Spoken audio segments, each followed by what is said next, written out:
10 minutos de análisis, el mundial y la política, entrelazados prácticamente desde su nacimiento. Ayer platicábamos en nuestro en vivo cómo se fundó, digámoslo así, cómo se inventó el fútbol, cómo se convirtió en parte identitaria de sectores sociales, cómo se fue transformando en el negocio de élites que es hoy en día y cómo vivimos un mundial en donde la FIFA está empecinada en que el aficionado, en que el pueblo, pues no se vea no involucrado de una forma u otra. Pero ¿no cree usted que la política y el mundial han estado separados? No, para nada. La realidad es que han tenido caminos muy similares, porque de una forma u otra el fútbol, de entrada, al ser parte identitaria de trabajadores, por ejemplo, de barrios, de colonias, de sociedades, se volvía también una expresión de rebeldía, se volvía también una expresión de resistencia, se volvía también una expresión de hartazgo. Eran clásicos los partidos de repente entre equipos, ¿no? Que simbolizaban a ese poder económico que avanzaba y los equipos que simbolizaban algo más, por supuesto, pero también como una especie de escape de la ciudadanía. El fútbol también ha sido como una especie de escape ante las problemáticas, los problemas que han existido. La gente ha tenido en el fútbol un espacio de resguardo, un espacio de guarida para tratar de alejarse un poco de esa problemática. Lamentablemente en muchas ocasiones también se han convertido en campos de batalla en donde se trasladan incluso las disputas territoriales de grupos criminales a las barras. Estas barras que se convirtieron en grupos de choque, literalmente más allá de los grupos de animación. Pero el punto más álgido está en el control político, en el control gubernamental que se le ha dado al fútbol y que en muchas oportunidades ha servido de distractor. Mientras los gobiernos se comportan de una manera vejatoria, mientras los gobiernos llevan a cabo acciones en contra de grupos vulnerados, el fútbol sirve precisamente para lavarles la cara, para tapar un poco con una especie de velo lo lamentable que son sus gobiernos. Y esto lo hemos visto repetirse durante muchos años y vale la pena hacer una especie de recuento. Y voy a empezar desde el inicio, dirían por ahí, si usted me lo permite, pero prometo no tardarme tanto, porque comencemos en Uruguay. Ese Uruguay de 1930 que llega un año después de la Gran Depresión. Recuerda, esa Gran Depresión que reventó las finanzas de los Estados Unidos, que de una forma u otra marcó en muchos sentidos el derrotero que seguiría esta nación, que posteriormente se convertiría en la más poderosa del mundo, y en donde el Mundial de Fútbol, alejado de todas esas ambiciones políticas, profesionales, financieras, se convirtió en un espectáculo que realmente cumplió con su principal fin: unificar naciones y tener un torneo en donde la pelota fuera lo más importante. Pero en el marco de la prensa internacional, en el marco también, por supuesto, del mundo, estaba esa crisis, esa quiebra que había provocado incluso impactos en otros países, pero sobre todo en los propios Estados Unidos. Viajemos 4 años después, vayamos a Italia, esa Italia de la década de los 30, sumergida, controlada por el fascismo.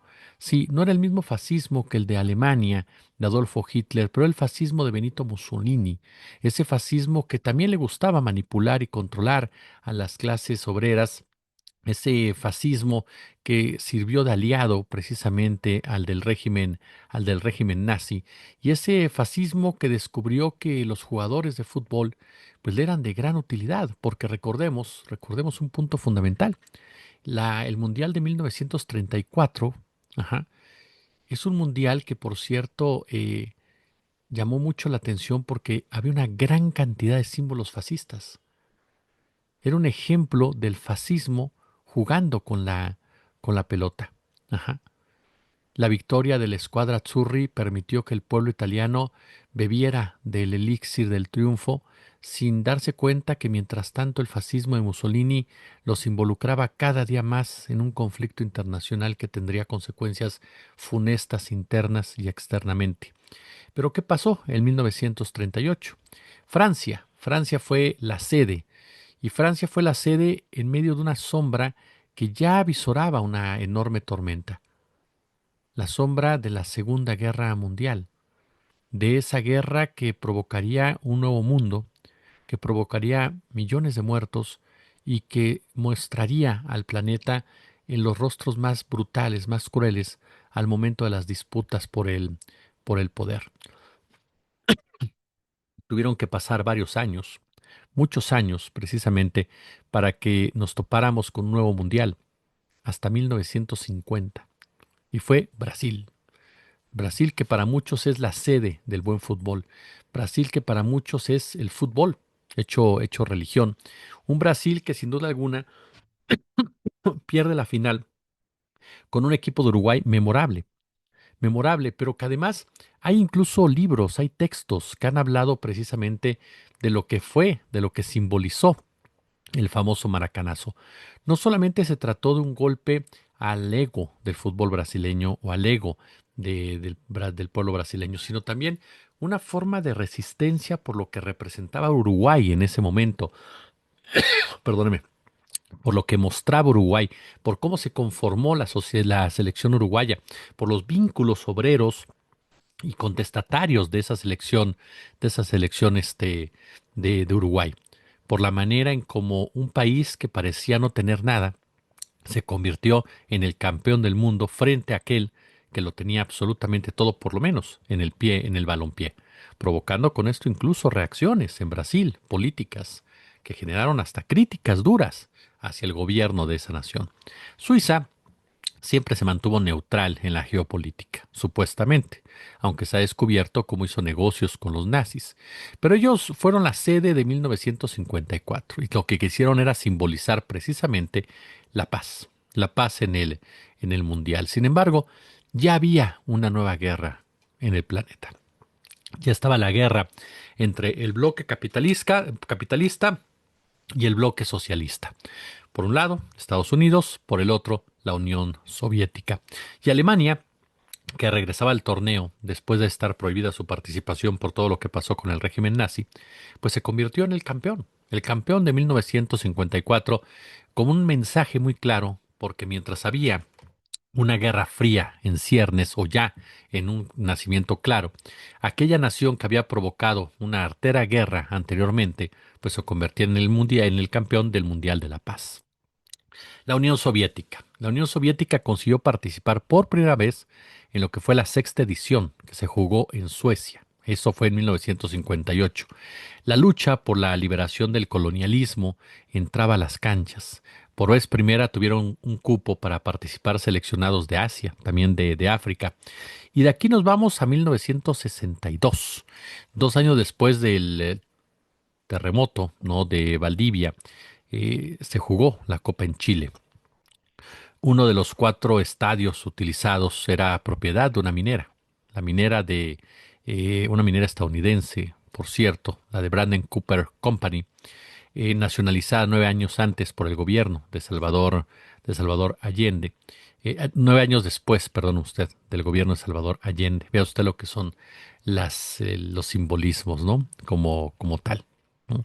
A final de cuentas. Y también un detalle, hablamos de que el campeón de este mundial fue Brasil. Brasil que 2 años después vería cómo un golpe militar ensombrecería su futuro. Cuando la dictadura, cuando el progresismo, perdón, de João Goulart fue golpeado directamente por los intereses de los Estados Unidos y, por supuesto, del ejército brasileño, una dictadura que duró más de 20 años.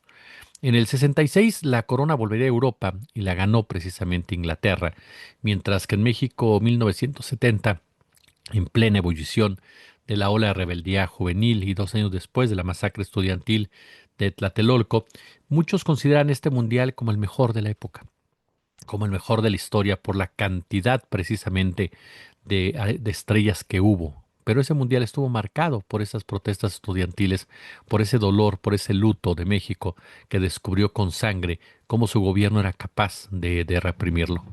Y de ahí llegamos precisamente a lo que fue 1974, ¿no? Los alemanes ganan un segundo mundial, el equipo era el favorito, y hay que recordar que antes había ocurrido un embargo petrolero de los países árabes como represalia que prestaron varios países occidentales a Israel en la guerra de Yom Kippur. Y podemos seguir llegando a Argentina. Argentina, que ese Mundial del 78 intentó tapar lo que era la terrible violación a los derechos humanos sucesivos por parte de los gobiernos militares que le dieron forma a una brutal dictadura. Como se da cuenta, el Mundial nunca ha estado alejado del poder, de la política, del dinero. Está España, que organiza el Mundial un año después de la caída de Franco, abriéndose ya al mundo. Está obviamente México 86, que se da en medio precisamente de un sismo brutal con un gobierno incapaz.